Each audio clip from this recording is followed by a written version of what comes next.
Cette semaine à l'école, épisode 20 du 28 janvier 2026. Bonjour tout le monde. Pour la 20e fois, Carlo Coccaro avec vous. 20e fois, ça va tellement vite, puis je pense que ce balado-là va durer vraiment, vraiment longtemps. C'est un projet tripant à faire. Je reçois beaucoup d'échos à gauche et à droite de différentes personnes, que ce soit des parents, des enseignants, des gestionnaires dans le réseau scolaire. Beaucoup d'échos positifs. Pas positifs pour dire « Ah, c'est donc bien bon ». Positifs parce qu'on parle positivement d'éducation, parce qu'on est ambitieux. Il y a comme un besoin de parler comme ça, avec ambition d'éducation, puis le balado répond à ça. En tout cas, merci d'être aussi nombreux à l'écoute à travers les diverses plateformes, que ce soit en version longue, audio ou vidéo sur YouTube, en version courte aussi. Il y a des extraits qui sont publiés sur YouTube. Il y a des courts extraits sur YouTube et TikTok qui sont publiés. Plus près de 400 000 écoutes ou vues de tout ça en seulement 20 épisodes. Donc, le rayonnement est très, très grand. Merci énormément d'être là. Aujourd'hui, un nouvel épisode. C'est la continuité de l'épisode de la semaine dernière avec Nancy Goyette. Vous vous souvenez, si vous ne l'avez pas déjà écouté, allez l'écouter avant ou après celui-là, c'est pas grave.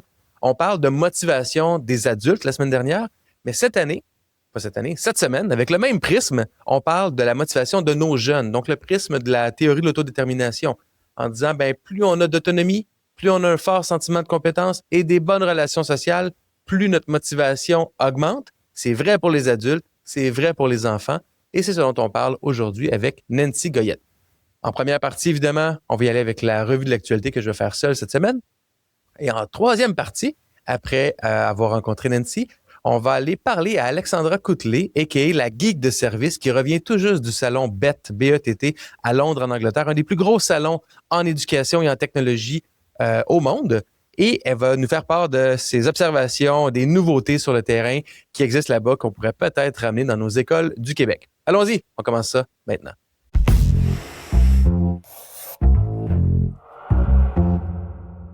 Beaucoup de nouvelles d'actualité ont attiré mon attention cette semaine.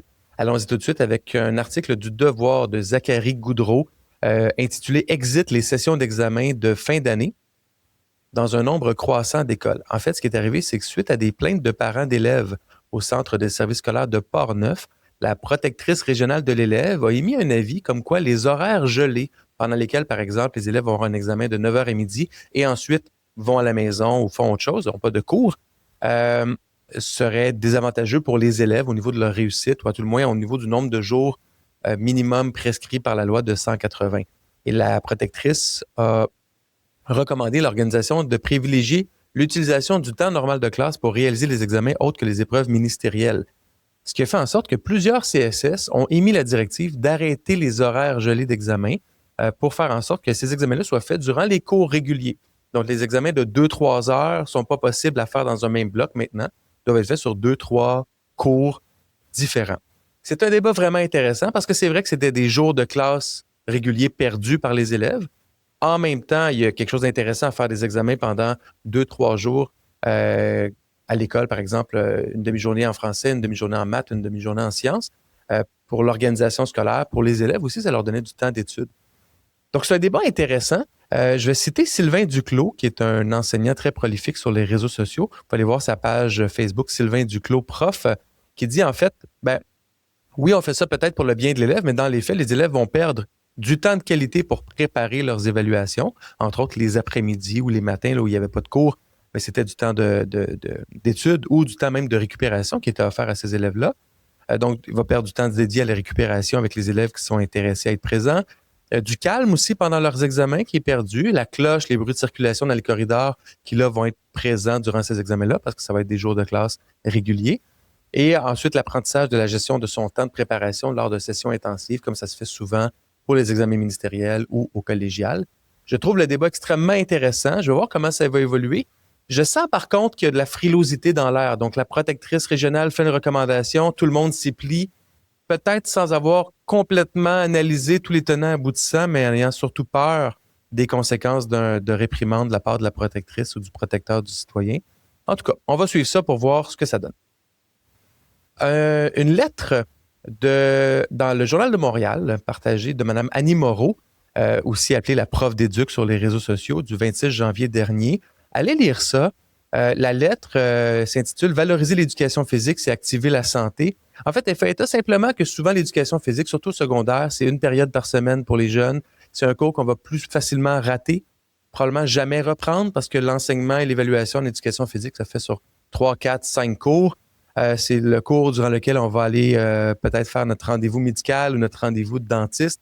Donc, l'éducation physique est un peu mise à mal dans les écoles, selon Mme Moreau. C'est mes termes à moi, mais on comprend. Là, il y a le niveau d'importance accordé à l'éducation physique est plus bas que le français ou les mathématiques, évidemment. Et que ça a un impact parce que c'est la santé globale de nos jeunes qui en souffrent. C'est leur capacité à continuer à bouger aussi après le secondaire qui en souffre. Allez voir ça. La prof d'éduc, c'est dans le Journal de Montréal du 26 janvier dernier. Et finalement, deux nouvelles en lien avec le code d'éthique du personnel scolaire. On en a parlé quelques fois. J'ai l'impression qu'on va faire un épisode complet là-dessus prochainement et des entrevues sur le sujet. Donc, les enseignants ont un nouveau code d'éthique depuis l'an dernier. Et là, sous la plume de Daphné Dionvien du samedi 24 janvier dernier dans le Journal de Québec, une enseignante d'expérience a récemment été sanctionnée parce qu'elle a l'habitude d'organiser un souper au restaurant avec des élèves et leurs parents pour souligner la fin de l'année scolaire. Et là, bon, évidemment, elle trouve que ça va trop loin. L'enseignante ne peut pas se dévoiler sous peine de réprimande supplémentaire en lien avec son fameux code d'éthique et le devoir de loyauté que je mets entre guillemets. Je vais vous dire pourquoi après.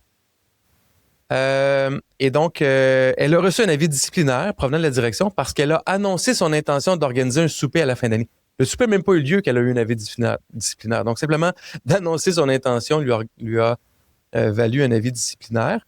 Parce que dans le code d'éthique, ça dit que les enseignants et enseignantes doivent éviter toute situation susceptible de générer de l'ambiguïté dans leur rapport avec l'élève et ainsi refuser toute invitation ou participation à une activité ou à un événement à l'extérieur du cadre scolaire. C'est une exagération qui n'a pas d'allure. Je ne sais pas si ça vous est arrivé, mais il y a beaucoup d'enseignants qui le font ou qui l'ont déjà fait. Aller voir une activité sportive d'un de leurs élèves, aller voir une partie de football, de soccer, de handball, de badminton de leurs élèves à l'école ou même la fin de semaine. Créer un lien avec un élève, c'est important, c'est fondamental, on l'a nommé souvent durant le balado, mais ça ne se fait pas nécessairement seulement en classe non plus. Les enseignants qui s'intéressent à ce que font les élèves dans la vraie vie, ça fait une différence. Selon le code d'éthique, ça serait sûrement passible d'une réprimande, ce qui est complètement ridicule. Ici, on a une dame qui voulait organiser une activité élèves et parents en fin d'année pour leur dire bravo les élèves, on est rendu à la fin de l'année, félicitations à vous. Et ça mérite une réprimande? Ça mérite une tape dans le dos et non une réprimande. Je trouve ça désolant. Et le fameux code d'éthique a le dos large parce que dans un registre complètement opposé, vous avez peut-être vu à l'école des Perséides à Laval un article de Mélanie Marquis dans la presse du mardi 27 janvier. Donc, des méthodes d'intervention musclées dénoncées, des élèves qui étaient pincés, qui étaient frappés même, et il y avait aussi des formes d'humiliation avec des jets d'eau dans le visage. Complètement révoltant.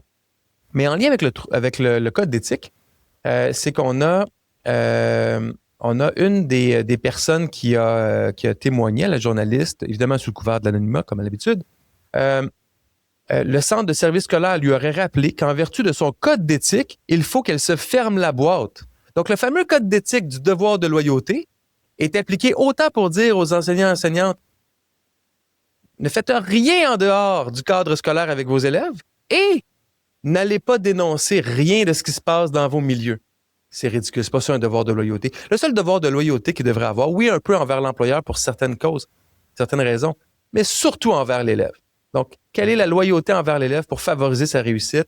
Je ne vois pas comment le code d'éthique peut prévenir des situations problématiques qui étaient présentes avant le code d'éthique, qui étaient déjà inacceptables en vertu de la loi sur l'éducation, la loi sur l'instruction publique, en vertu de la loi, du code criminel et en vertu des conventions collectives. Le code d'éthique est une façon de museler tout le monde et je pense que c'est une patate chaude pour les employeurs qui sont les centres de services scolaires et entre autres, et même les écoles privées. Et on va en entendre parler longtemps de ce code d'éthique-là parce que j'ai l'impression qu'on va voir un paquet d'éléments négatifs qui vont ressortir à cause du code d'éthique et non d'éléments positifs qui seraient sous-entendus dans la création de ce code d'éthique. Voilà, c'est tout pour notre bulletin de nouvelles. Allons retrouver Nancy Goyette pour parler motivation chez les élèves.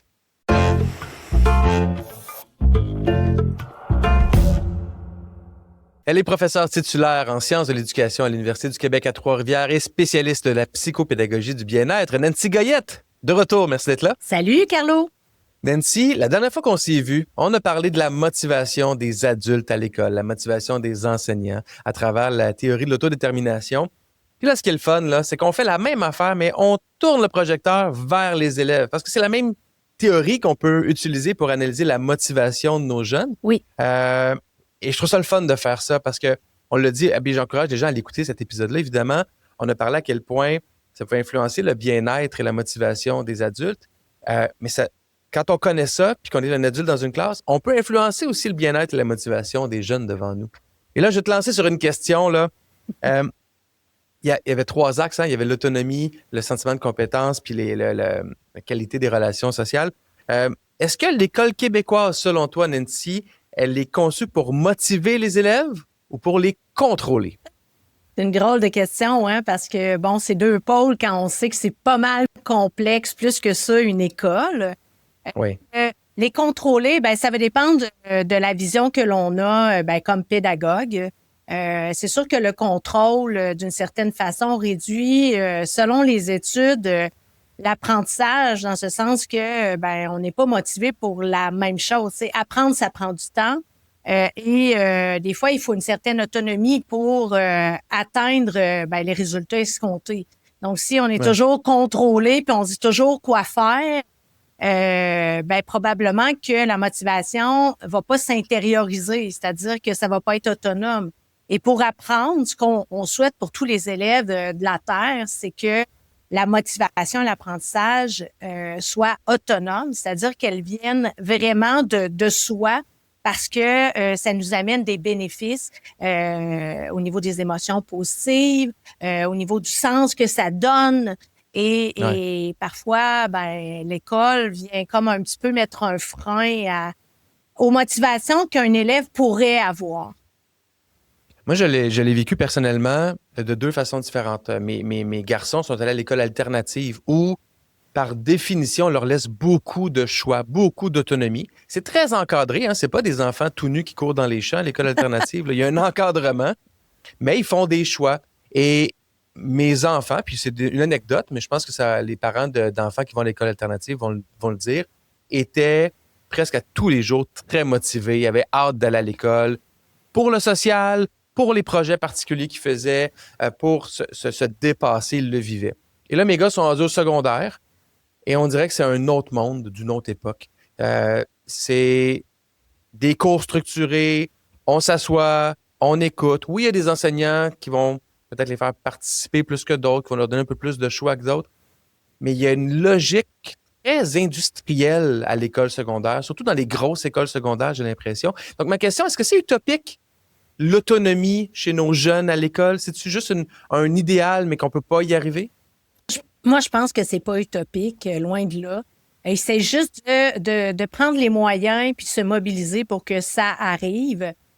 D'autant plus que actuellement, on voit que les défis pour la société là actuelle, les défis du 21e siècle, c'est plus d'aller à l'école nécessairement pour une transmission de connaissances ou acquérir des savoirs pour passer l'examen puis avoir des beaux tableaux de bord ministériels. C'est vraiment de préparer les jeunes à leur futur et les enjeux vont être vraiment différents. On peut parler là, seulement d'avoir un esprit critique, tous les outils par rapport à l'intelligence artificielle. Ça, c'est des compétences que l'école doit mettre de l'avant. Et ça, ça concerne pas nécessairement les matières traditionnelles. Mais comment on fait quand on est un prof, puis qu'on a justement le programme, puis la matière enseignée, pire, les examens, tu sais, à date déterminée, à horaire gelé parfois, puis là, on doit passer de la matière. Comment on fait pour passer d'une logique de je passe la matière, puis les élèves, dans un monde idéal, ils écoutent, puis ils réfléchissent, écoute active, prennent des notes, étudient, puis font leur examen, à amener de l'autonomie aux élèves? C'est possible dans la mesure où l'autonomie peut se vivre dans l'expérience pédagogique. Par exemple, juste le fait, moi j'ai enseigné le français pendant plusieurs années. Oui, dans le contenu, je devais leur enseigner, par exemple, ce qu'est une nouvelle littéraire, la structure et tout ça. Moi, je suis en secondaire 4. OK. Ben, il y a des enseignants qui vont dire, voici le sujet imposé, vous devez écrire une nouvelle littéraire là-dessus. Et moi, ben, premièrement, je trouvais ça vraiment très ennuyant de lire 120 textes, quasiment tous pareils, parce que il y avait une conformité. Donc là, à ce moment-là, ben, réveiller l'autonomie du jeune, c'est de le faire cogiter à savoir, ben, qu'est-ce que tu aimerais faire? Et moi, ce que je faisais, c'est que ben, je leur donnais une liberté par rapport au thème. Donc là, à ce moment-là, OK. on génère une certaine autonomie parce que là, la personne va réfléchir à des thèmes qu'ils ont envie d'écrire et non pas quelque chose d'imposé. Ouais, ouais. Donc, des choix dirigés, dans le fond. Donner des choix Ouais, dans un cadre quand même qu'il y a des règles ou qu'il y a un contour. c'est ça. Ça peut faire une différence. Oui. OK. Le concept d'autonomie aussi, est-ce qu'il vient par, puis on en parlait pour les enseignants la dernière fois, il vient aussi par la compréhension du sens de ce qu'on essaie d'apprendre. Parce que, tu sais, c'est bien beau de dire, je choisis entre telle nouvelle et telle nouvelle, mais OK, mais pourquoi j'analyserais une nouvelle? À quoi ça me sert dans ce qui m'intéresse ou dans mes passions? Est-ce qu'il y a un lien entre autonomie et quête de sens?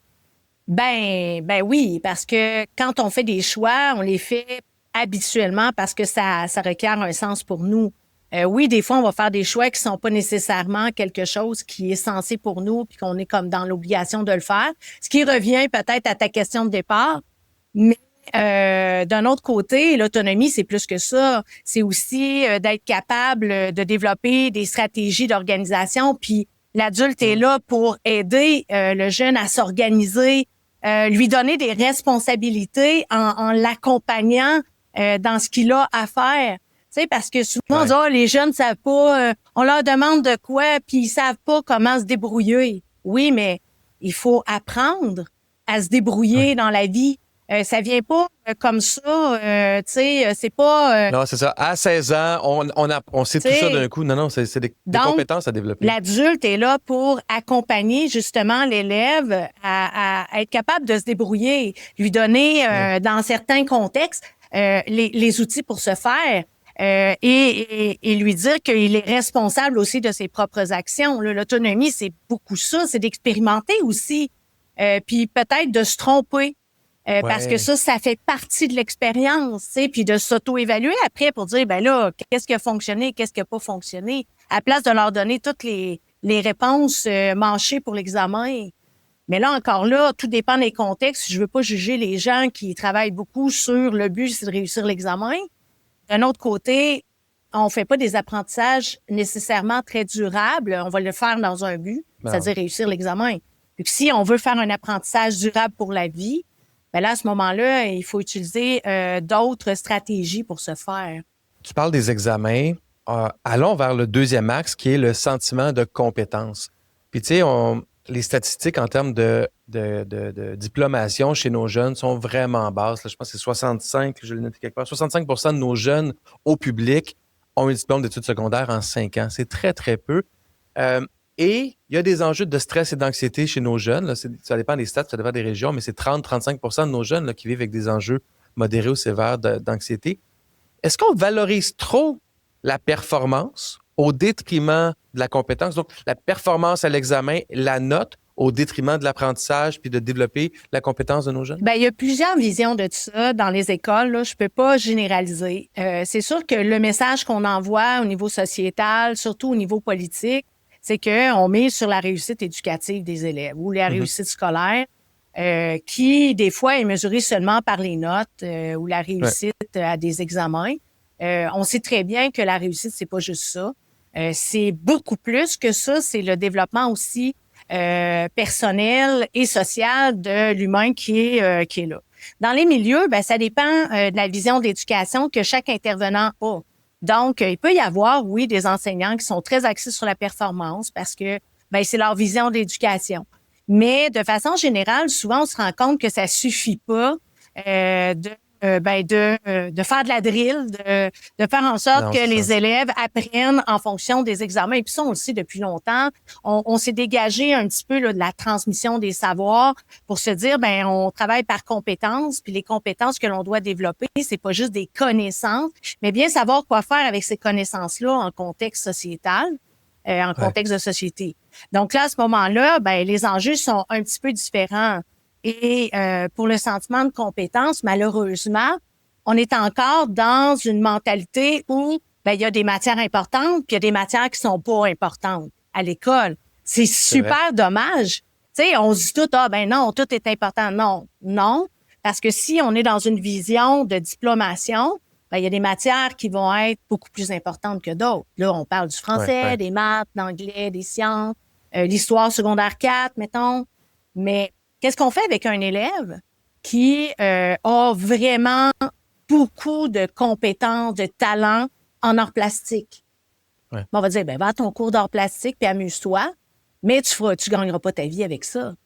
Mais là, on vient, d'une certaine façon, de le brimer dans son sentiment de compétence, parce que t'as bien beau être compétent, mais ça sert à rien. Comprennent? Ouais. Donc, il y a comme une mentalité à refaire par rapport à ça. Oui, parce que même, tu sais, dans des compétences, puis tu le nommes bien, là, les compétences de créativité, d'esprit d'initiative, de leadership, même d'entrepreneuriat, par exemple, je généralise, c'est pas vrai partout, mais c'est pas valorisé à l'école. Non. On veut pas d'un enfant leader à l'école tant que ça. On veut pas d'un enfant qui pose des questions, puis qui challenge, puis qui amène un esprit d'initiative. On préfère des enfants qui font ce qu'on leur dit de faire. Mais ces compétences-là, c'est des compétences extraordinairement puissantes dans la vraie vie.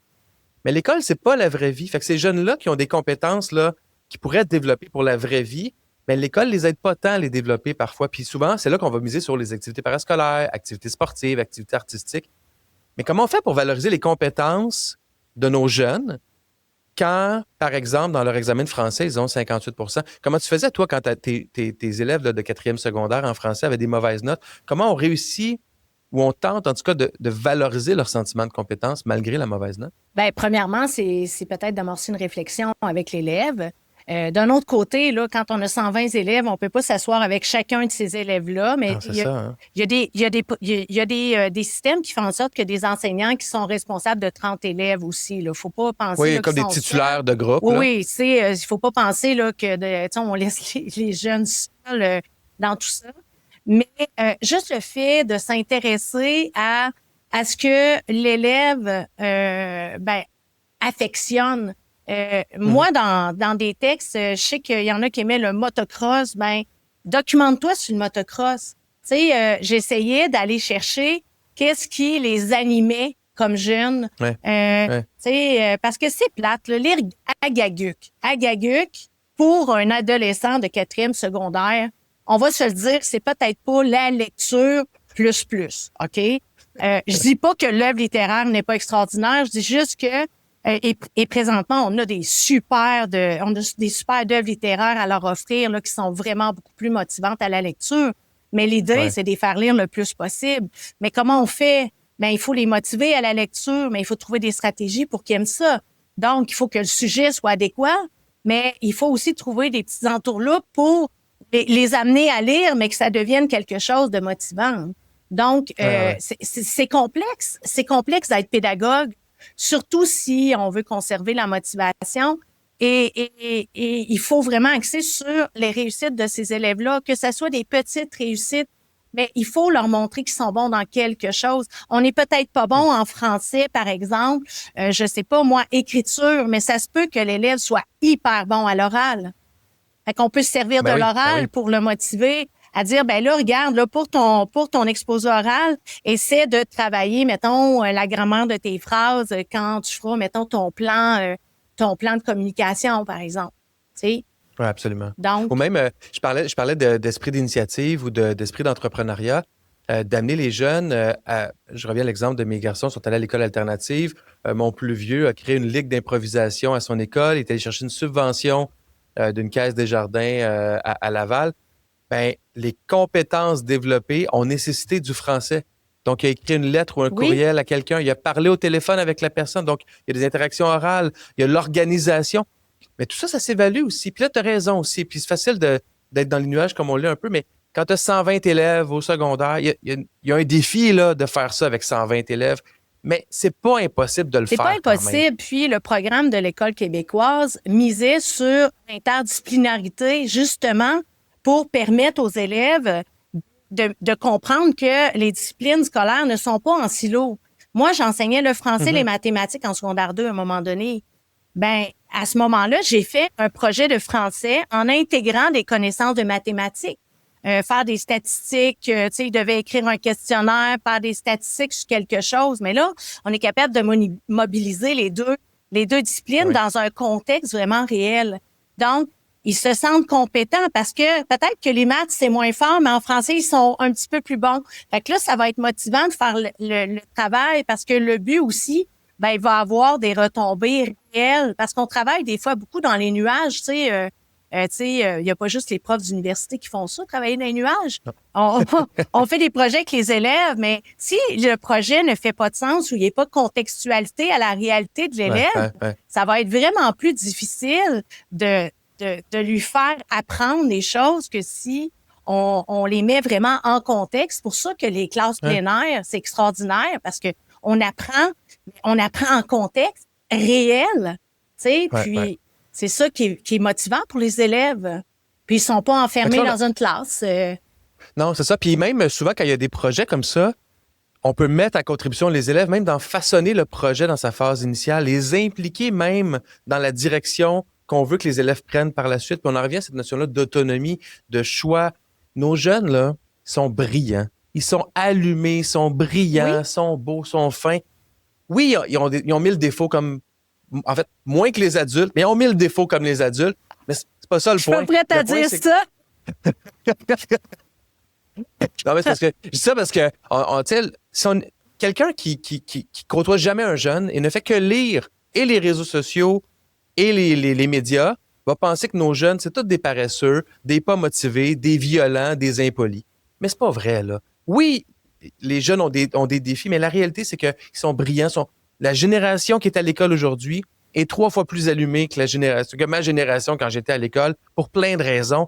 C'est beau à voir, puis on est capable de miser là-dessus pour les impliquer, à nous aider à façonner, puis à créer des meilleurs cours ou des meilleurs projets pour eux. Puis là, ben, on peut parler de l'affiliation sociale, parce que là, tu parlais des réseaux sociaux.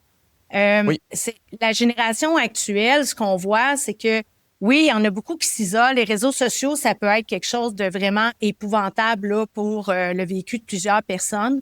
Mais c'est une génération qui comprend l'importance du réseautage, de l'affiliation, d'être ensemble.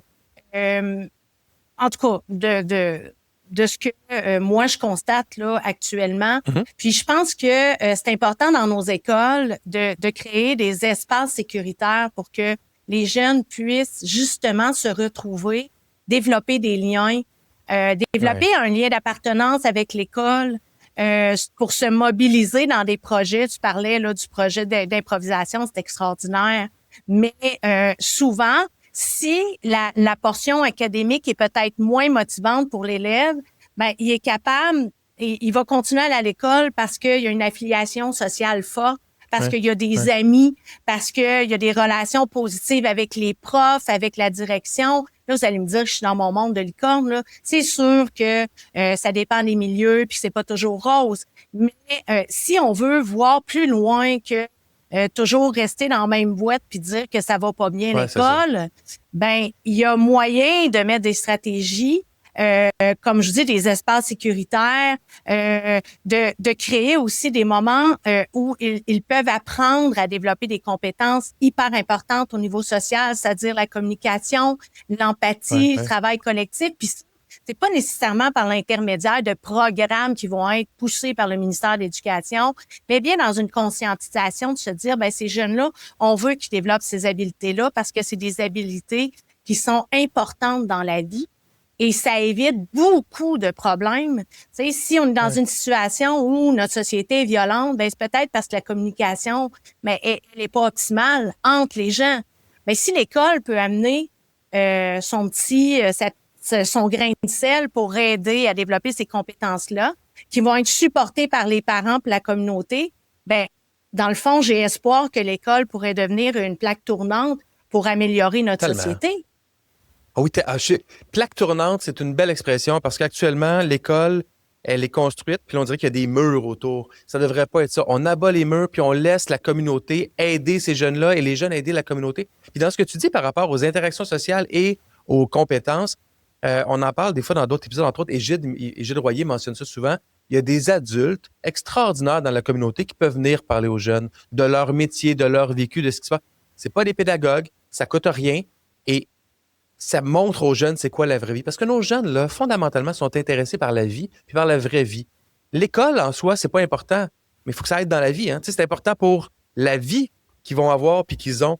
Mais ça, il n'y a pas de connexion avec la vraie vie, en lien soit avec leurs compétences ou les matières qu'on essaie de leur enseigner, bien, tout le monde décrocherait. Moi-même, là, si on me dit de passer 5 ans à l'école, puis dans des périodes cannées, à écouter quelqu'un m'enseigner quelque chose, puis je comprends pas le lien que ça a avec la vraie vie, il y a des bonnes chances que je démissionne après une semaine. Je serai pas patient comme adulte.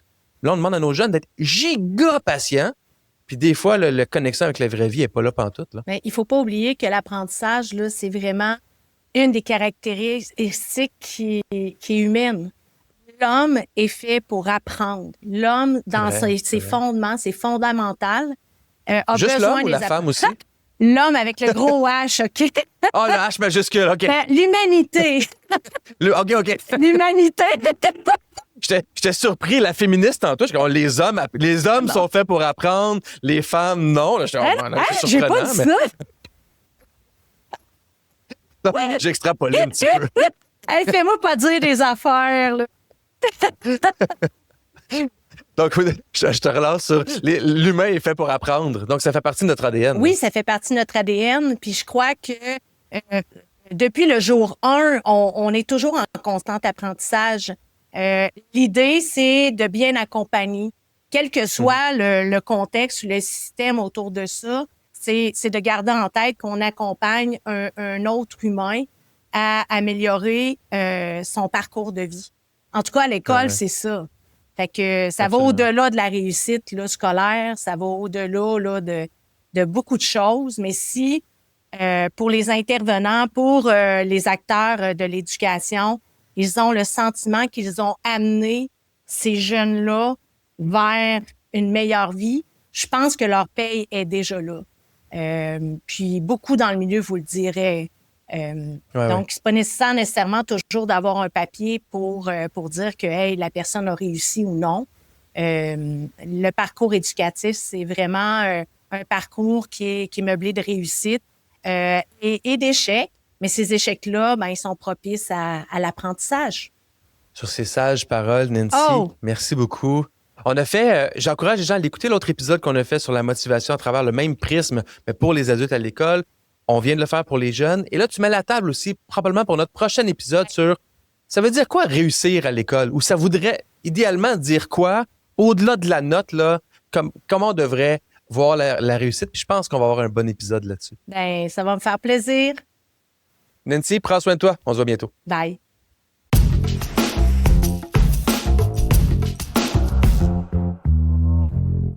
Notre entrevue de la semaine vous est présentée par WordQ, le logiciel qui aide des dizaines de milliers d'élèves à travers la francophonie chaque année à surmonter des difficultés d'écriture sans faire le travail à leur place. Découvrez WordQ sur nureka.co.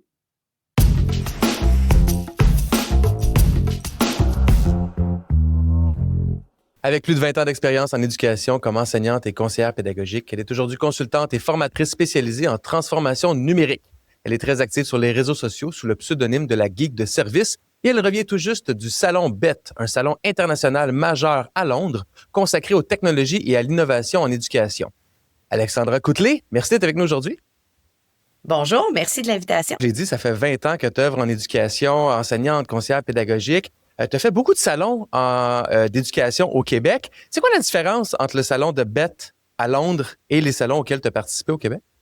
Ben, je ne cacherai pas que la première chose, c'est la grosseur. On nous a dit qu'on était 37 000 personnes au congrès. Donc, ça en fait du monde. Le fait que c'est à Londres aussi, c'est très international. On avait des gens d'un peu partout dans le monde. À un moment donné, j'avais un atelier. On était 7 pays autour de la table à discuter, à échanger. Donc, ce côté-là est très différent, amène toutes sortes de perspectives différentes, assurément. Alexandra, l'intelligence artificielle occupait une place centrale au salon de BET cette année. Qu'est-ce qui a tu as observé qui étaient les impacts principaux de l'IA sur les pratiques pédagogiques? En fait, ce que j'ai trouvé particulièrement intéressant, c'est que on n'est plus dans est-ce qu'on doit parler d'intelligence artificielle, mais on est dans le comment. Ah oui, hein? La grosse différence que je voyais là-bas, c'est ici, on est encore à se questionner sur nos lois, nos balises et autres. En Europe, ils ont des balises très claires depuis de nombreuses années sur l'utilisation du numérique, ce qui fait qu'ils sont maintenant beaucoup plus dans comment on l'applique et qu'on n'a pas le choix de l'appliquer. Je pense que toutes les présentations auxquelles j'ai assisté disaient on doit préparer nos élèves au monde d'aujourd'hui et au monde de demain. C'est urgent, ça urge. Donc ça, c'était très, très, très présent dans tous les discours et on était beaucoup dans comment est-ce qu'on forme les enseignants, comment est-ce qu'on accompagne et comment on l'intègre dans l'éducation. Je trouve intéressant ce que tu dis sur la réglementation parce que l'Amérique du Nord est à la traîne en termes, entre autres, de protection des citoyens par la technologie. Là, la loi GDPR en Europe, de laquelle la loi québécoise et canadienne s'inspire, la loi californienne aussi. On peut penser des fois que les lois, c'est un frein, tandis que là, ce que tu nous dis, c'est que les lois européennes deviennent un accélérateur parce que là, l'encadrement est déjà fait. Puis, tu sais, il y a une crainte que l'IA soit, je vais le dire comme ça, trop puissante pour nos jeunes, ou volent leurs données, etc., ou utilisent leur visage, leurs données. Mais quand le cadre est clair, ben là, on peut avoir une adoption beaucoup plus rapide, surtout pour nos jeunes. J'ai goût de te demander, Alexandra, l'IA, de ce que tu as observé à Bett, est-ce que c'est un outil parmi tant d'autres ou ça va radicalement transformer les pratiques pédagogiques des enseignants? J'aime bien dire que c'est un outil parce que ça reste un outil qui est à notre disposition, mais c'est un outil qui a un impact absolument majeur. On est loin de juste dire c'est l'équivalent d'une calculatrice, voilà. C'est un peu plus puissant que ça. Fait que oui, ça reste un outil. Ça reste qu'on a une réflexion comme enseignant à réfléchir sa place, mais c'est tellement plus large que ça. On voit beaucoup de discussions sur l'IA générative, qui est celle qui a un impact majeur présentement. Il y a toutes sortes d'outils que j'ai vus présenter aussi, des outils prédictifs de tableaux de bord, de classement d'élèves et autres, qui, eux, sont un impact quand même d'une réflexion de société. Une des choses que j'ai vues le plus souvent, il faut dire que moi, je suis une enseignante de langue à la base, peut-être que c'est pour ça que ça a influencé certains choix d'ateliers, disons. C'est toute l'aide à l'écriture. Donc, il y a beaucoup d'outils qui étaient présentés comme un peu des coachs d'écriture motivés à l'écriture, que l'IA vienne te donner une rétroaction. Mais on ne se cachera pas que l'IA sur l'écriture a présentement un impact énorme. On dit que nos textes, on les fait écrire par une IA générative. Donc, autant que ça peut être une aide et un outil, autant que de l'autre côté, ça remet en question qu'est-ce qu'on enseigne. Oui, ça amène la question, pour les outils techno en général, on se pose toujours la question, à quel point il faut l'amener en salle de classe pour aider sans remplacer l'élève? Hein? C'est souvent une question qu'on se pose en techno puis en éducation. Mais là, l'IA, pour ceux qui l'utilisent dans le monde du travail, là, ça remplace des tâches complètes de A à Z. Pas tout ce qu'on fait, mais une grande partie de ce qu'on fait peut être amélioré ou accéléré par l'IA. Je lisais un rapport récemment, je crois que c'était une conférence par un des fondateurs d'une des grandes entreprises IA qui disait d'ici 2 ans, il y a 2 ans, pas 20 ans, 2 ans, une grande majorité des emplois de premier niveau comme col blanc, donc des emplois de bureau de base, là, vont être remplacés par l'IA ou pourront être remplacés par l'IA. C'est immense. Donc, imagine en salle de classe où on est en apprentissage du français, l'écriture de phrases, la traduction. C'est clair que l'IA peut remplacer l'élève. Donc, ton avis à toi, comme conseillère pédagogique, enseignante, à quel point ça propulse l'élève versus le remplacer, puis à quel point on devrait inclure ça dans nos programmes et dans nos outils pédagogiques? En fait, je pense pas qu'il y a une seule façon de faire parce que tout dépend. Ça dépend de la matière, ça dépend du sujet, ça dépend du niveau. Et de l'élève aussi, probablement.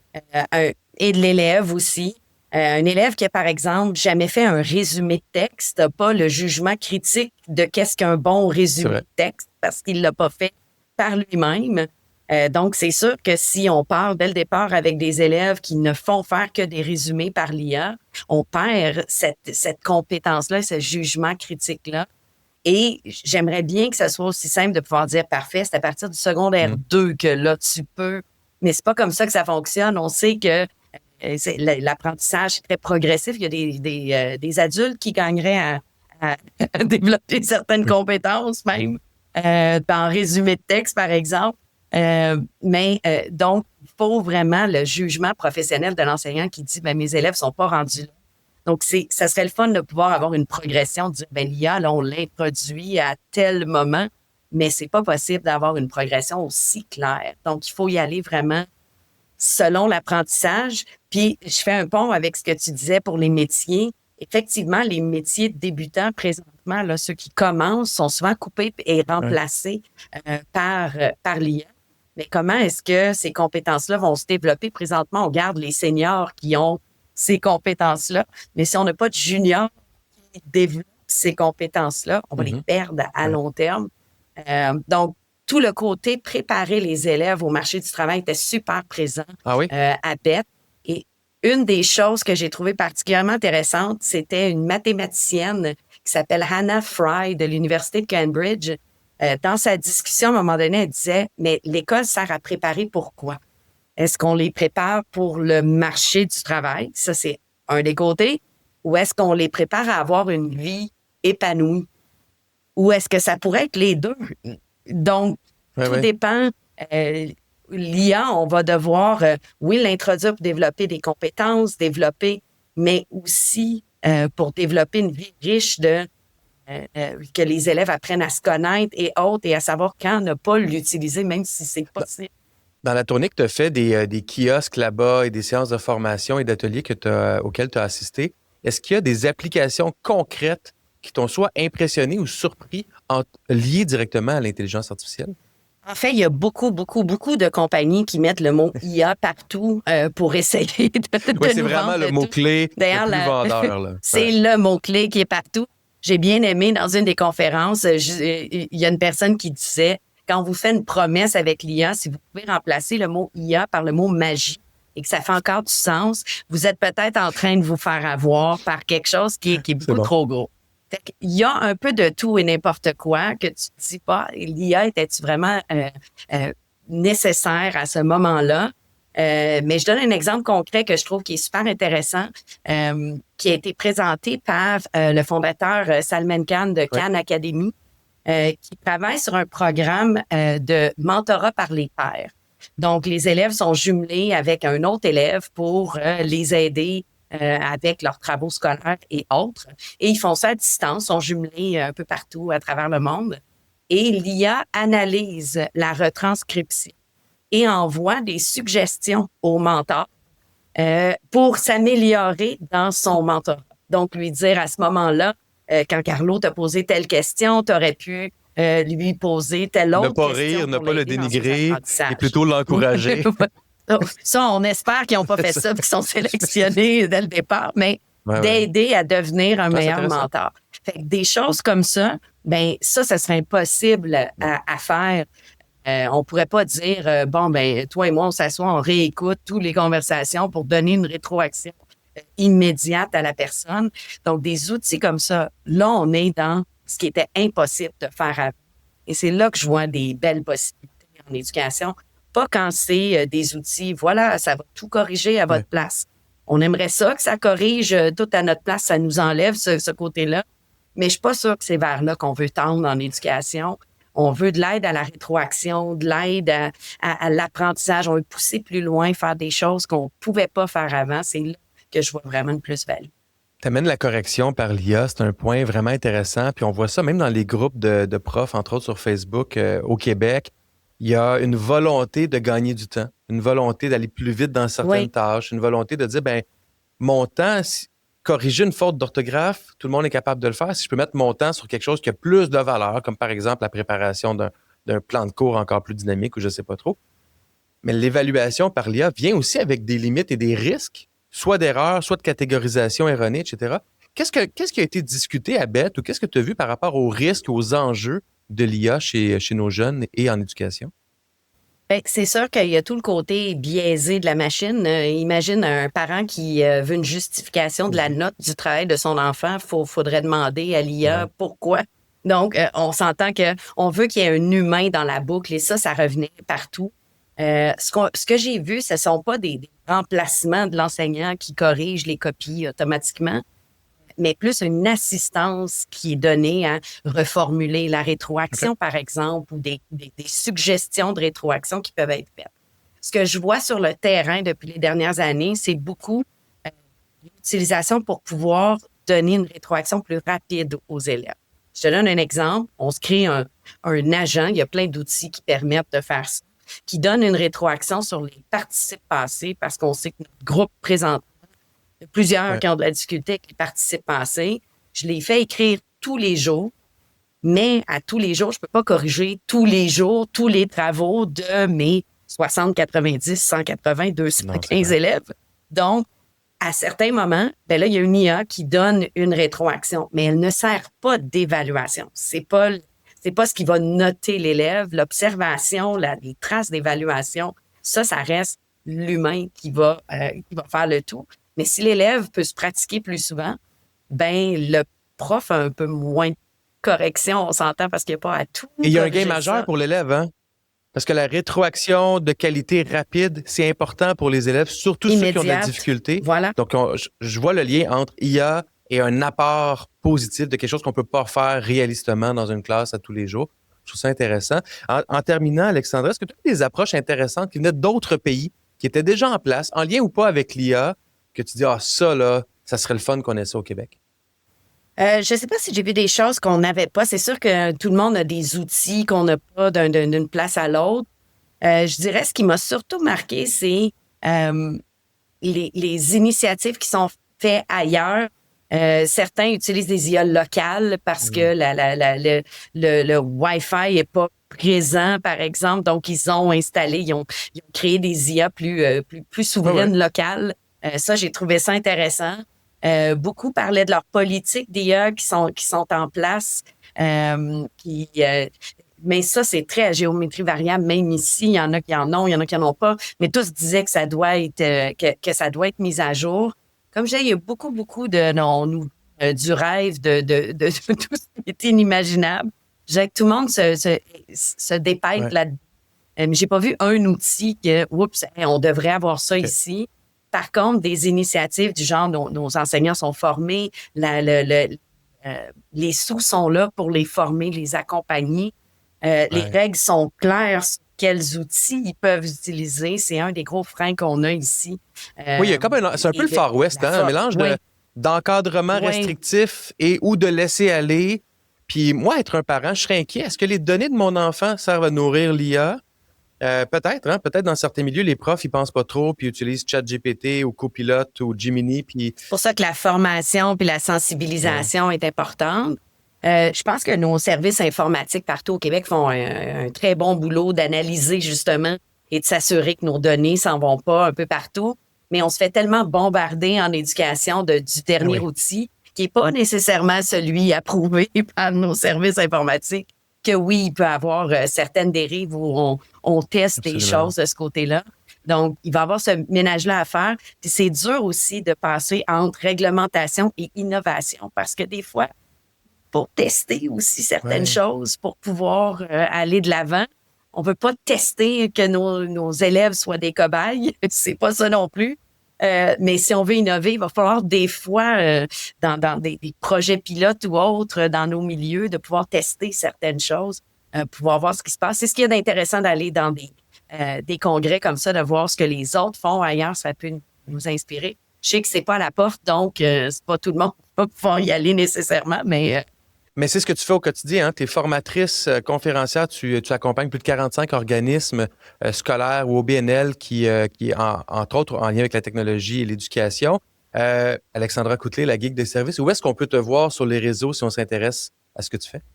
Si on cherche la geek de service, on risque de me trouver sur à peu près tous les réseaux sociaux, sur mon blog où je partage justement des articles sur les différentes conférences que j'ai assistées. Donc, je suis d'habitude assez facile à trouver, légèrement hyperactive sur les réseaux, donc je publie assez régulièrement. On devrait me trouver facile. Alexandra, la geek de service, merci d'avoir été avec nous aujourd'hui. Merci.